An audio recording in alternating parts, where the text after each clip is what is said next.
Hey there, Alberta. You reckon you remember me? It's your future ma-in-law, Dorothy, coming your way. Ha! Boy, oh boy, do I have a surprise for you. Oh, hello, Dorothy. It's really nice talking to you. Thanks for inviting me to your family dinner yesterday evening and even letting me stay at your place. I loved the cozy atmosphere and your simply delicious cooking. To be honest, I felt like I was truly at home. Oh, it was nothing, darling. Just my way of showing you the heartiest welcome into my family. I think it's the least I could do to make you feel right at home. It seems like you're quite the early riser, aren't you? I noticed your missed call starting at 4 a.m. I apologize, but I was still fast asleep during that time, so I couldn't answer the phone. I hope you understand and aren't bothered by it. Well, bless your heart. I'm not minding one bit. But here's the thing, darling. Once you're hitched into this family, it's kinda an unwritten rule to rise round at 3 to 4 in the morning. You see, we're good old farmers, and it's mighty important to tend to all them chores bright and early all by our lonesome. Oh, okay, I got it. Thanks for letting me know. Now, being from the big city, I reckon you might not know the ins and outs of farmer life. But I fret not, sugar, 'cause I'll be right there to teach you every last bit about being a farmer. We'll have you plowing fields and milking cows like a pro in no time. Thank you, Dorothy. I truly appreciate it. I'll do my best to soak up all the knowledge about how things run in your household. I'm excited for the learning journey ahead, and I know it'll be a whole lot of fun. Your guidance means the world to me. You know what, Alberta? Sometimes them city folks can be downright clueless and ignorant. They go round acting all high and mighty, looking down on us hard-working farmers like what we do don't mean a lick to society. Can you believe it? They act like meat just sprouts up on trees or something. It sure makes my blood boil, and I gotta admit, sometimes I feel like giving their filthy mouths a good old slap. No offense, darling, but it sure gets under my skin. Oh, I understand, Dorothy. But let's remember that not everyone fits into the same mold. Whether in the city or the countryside, we'll find both good-hearted people and those who could use a little more kindness. Oh, well, bless your heart, sugar. What in tarnation do you mean by that? Are you insinuating that your precious old mother-in-law is no good? I declare that cuts me to the core. I reckon that's just some mighty characteristics of them city folks, innit? Always looking down on us country folk. Oh no, Dorothy. You've completely misunderstood me. I never said a word about you being a bad person. Please don't take it that way. Well, darling, it's all good and dandy. I understand that change don't come easy, especially for folks who've been brought up to disdain us hard-working farmers. I reckon your folks might have filled your noggin with a heap of hogwash and misconceptions about us, trying to make you despise us. But let me tell you, sweetheart, none of that hogwash holds a lick of truth. If we want to have a harmonious relationship, you gotta let go of them silly prejudices your parents planted in your mind about us country folk. I apologize, but you've got it all wrong. My parents and I hold no prejudice against farmers. Truth be told, we have nothing but the utmost respect for you and all the hardworking people who toil away in the fields and farms day in and day out, providing us with nourishing food. Ho ho ho. Well now, sugar, if that's what you say. We'll just have to wait and see if your actions back up them words. We all know talk is cheap, and it's actions that truly speaks volumes. On another note, you must have gotten quite a bit of info about me and our kin from our talk yesterday. But there's a few more things I haven't had a chance to share with you just yet. Oh, alright then. If you think it's necessary, or if you genuinely want to share, feel free to tell me about those things. I'm all ears and open to hearing whatever you think is important for me to know. Oh, it's nothing major, darling. It's just a few simple guidelines to keep everything running smooth as silk in our humble abode. We aim to create a cozy and harmonious environment for all of us to live together under this roof, that's all. You see, keeping the house in order is always mighty important. It helps keeps things tidy and ensures everything's in its rightful place. Oh, what exactly do you mean by for us to live together? Are you saying that Cedric and I will be living with you and the rest of the family? I'm just curious because our living arrangements haven't been discussed yet. Well, of course. There's no other way to interpret what I just said now, is there? Oh, bless your heart, I forgot. You being one of them city slickers, you might not be fully aware of how things work around these parts. See, here it's common sense for the wives to live with their husband's family after getting hitched. It's all about showing love, affection, and bringing everyone closer together. Oh, really? That's quite surprising to hear. This whole living arrangement after marriage is actually news to me. You see, that's why us country folks are known for our hospitality and friendliness. We're a whole different breed compared to them city folks who always seem so cold-hearted and hostile towards each other. I find it a bit surprising because Cedric never brought up anything like that to me.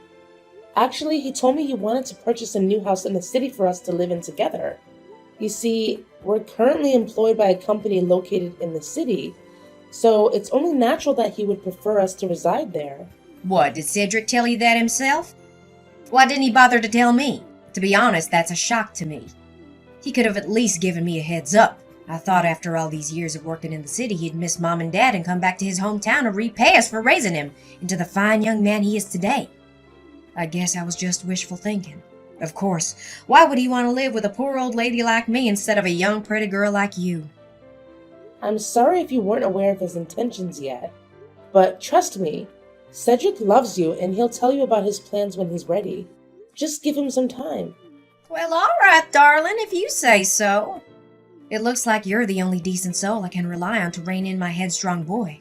Oh, and speaking of which, when will you be heading back to the city? I know your visit round these parts won't last forever, will it? Oh, I've actually planned to head back home in 2 days. You see, I have work to tend to as well. Plus, I only took a short leave of 5 days to come visit this town and have a lovely get-together with you and the rest of the family. Well, shoot. Only 2 days? That's a darn shame. I was hoping you could stay as long as your heart desires. There's a heap of things round this old house I want to show you and teach you. But no need to fret. 2 days is still plenty of time for a mother and daughter-in-law to build a bond, don't you think? We'll make the most of it, you can count on that. Don't you worry none, my dear. I got some mighty fine plans in store for us. I promise we'll have a grand time together. Rise and shine, darling. It's high time you woke up and got ready to burn off extra calories. We don't have a moment to waste, Alberta. I want us to squeeze every drop of goodness out of them 2 days you're staying here. And let me tell you, I've already got it all planned out. Every little thing you should be doing. Oh, Dorothy, it's only 4 a.m. I understand you're eager for us to have some quality time together, but did you really have to knock on my door this early in the morning? It's still dark outside, and I could really use a bit more sleep. Can we perhaps plan our activities for a bit later in the day? Oh, Alberta, how can I expect you to marry into my family if all you know how to do is sleep till the afternoon? You gotta step up and prove yourself worthy of being a part of this family. The only way you can do that is by following my lead and doing everything I tell you. Just take a gander at your side, Alberta. My boy, Cedric, went out of the house ages ago to deliver them eggs to the grocery store. He's already out there working hard while you're still snoozing. You should feel ashamed of yourself. Oh, really? Cedric is already out?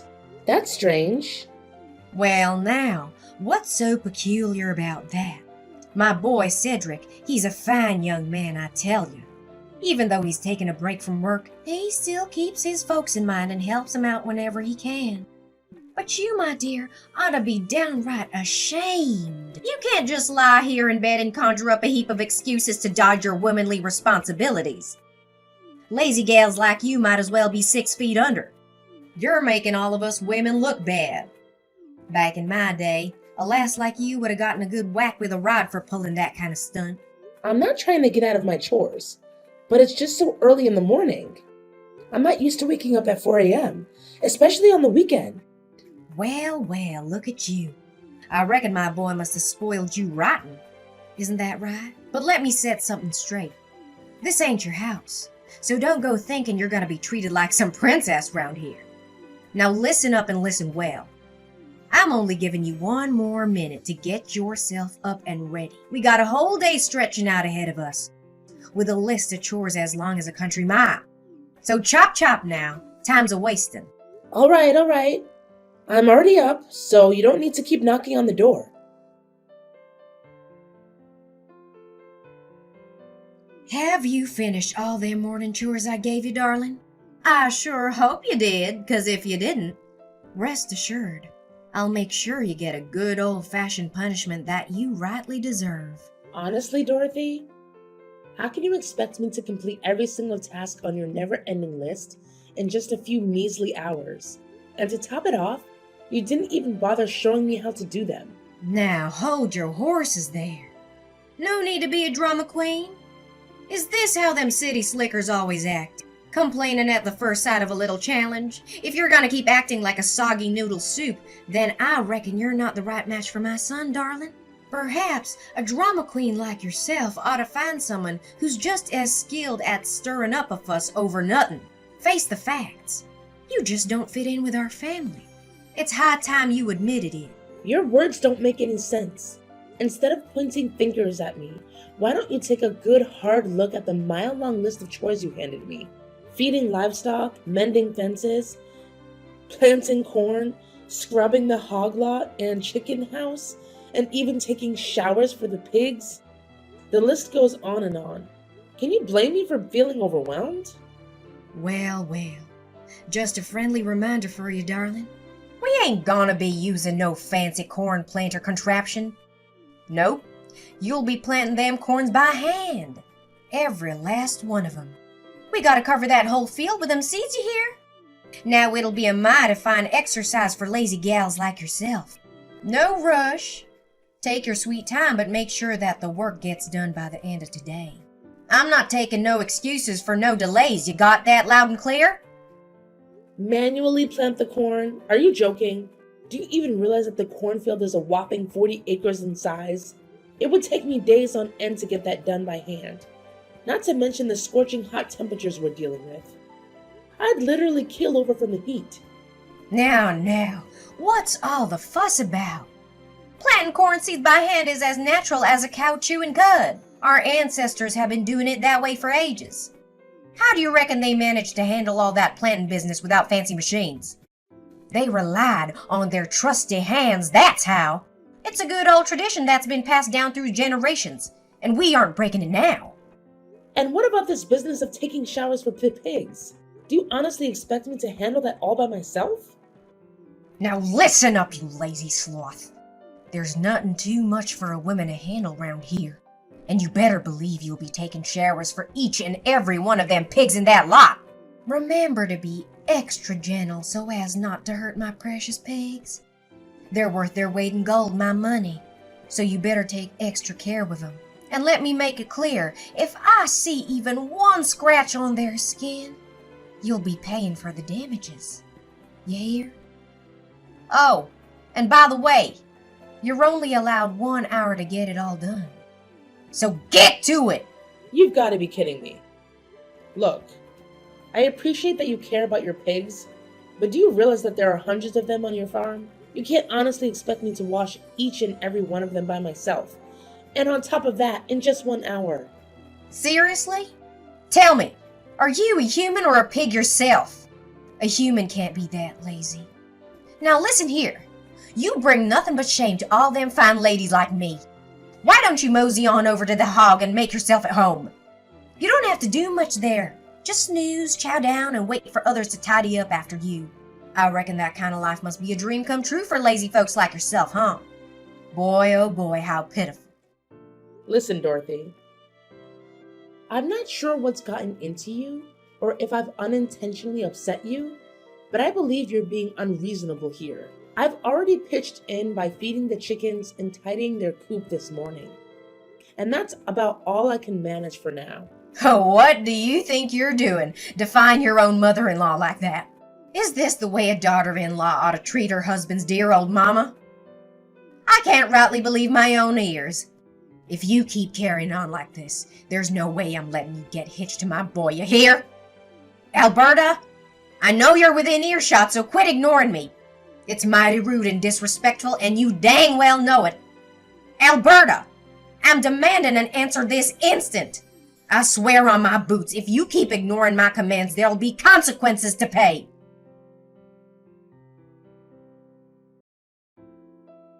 Dorothy, please open this door and let me out.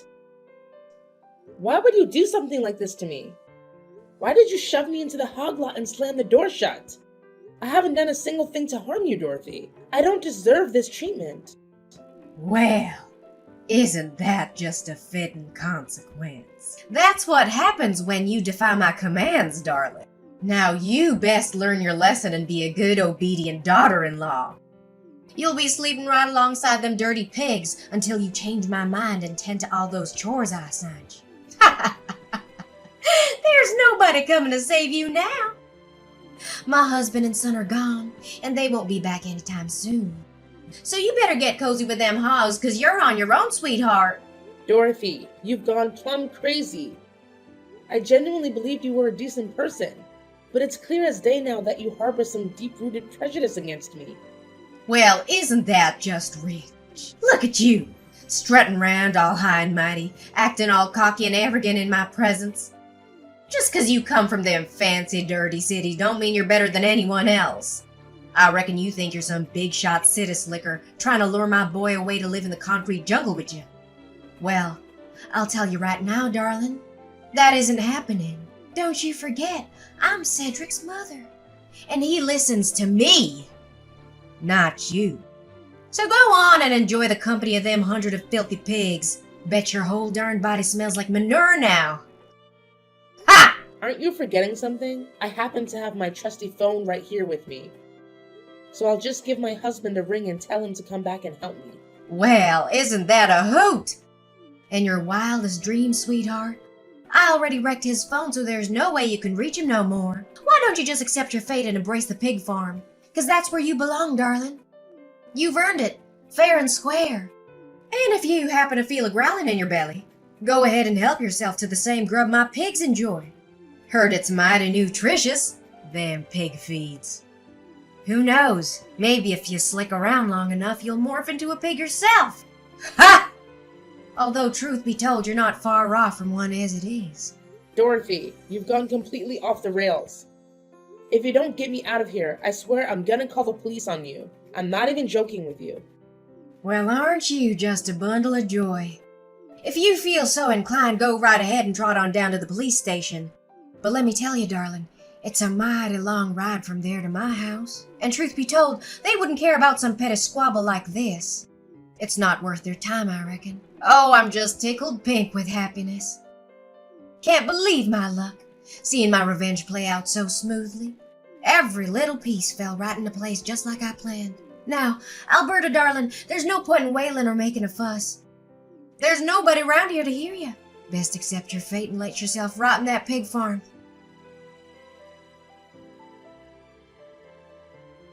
Alberta, where are you? I stepped outside for a breath of fresh air, but what in the Sam Hill? The door to the pig farm is wide open. Did you somehow find a way to skedaddle from that place? How dare you, I say? Oh, well, would you look at that? Your dear husband and son made their way back home. And guess what? They lent me a hand and got me out of that pig farm. What? My husband and son came home? How could they? That's impossible. They spilled the beans to me. You convinced them to haul those eggs clear to some distant grocery store, and then you went and tampered with their car so they couldn't make it back. You deliberately loosened the oil nut, knowing it would wreak havoc on the engine after a while on the road. Do you even grasp the magnitude of the peril you put your own husband and son in? Luckily, they managed to reach out to a kind-hearted friend nearby who gave them a lift back home. What? I can't believe this. My plan went all to hell and back. This is just unacceptable. Everything was so perfectly planned and well thought out. How could it go wrong like that? I'm plumb flabbergasted. You've got some serious issues, Dorothy.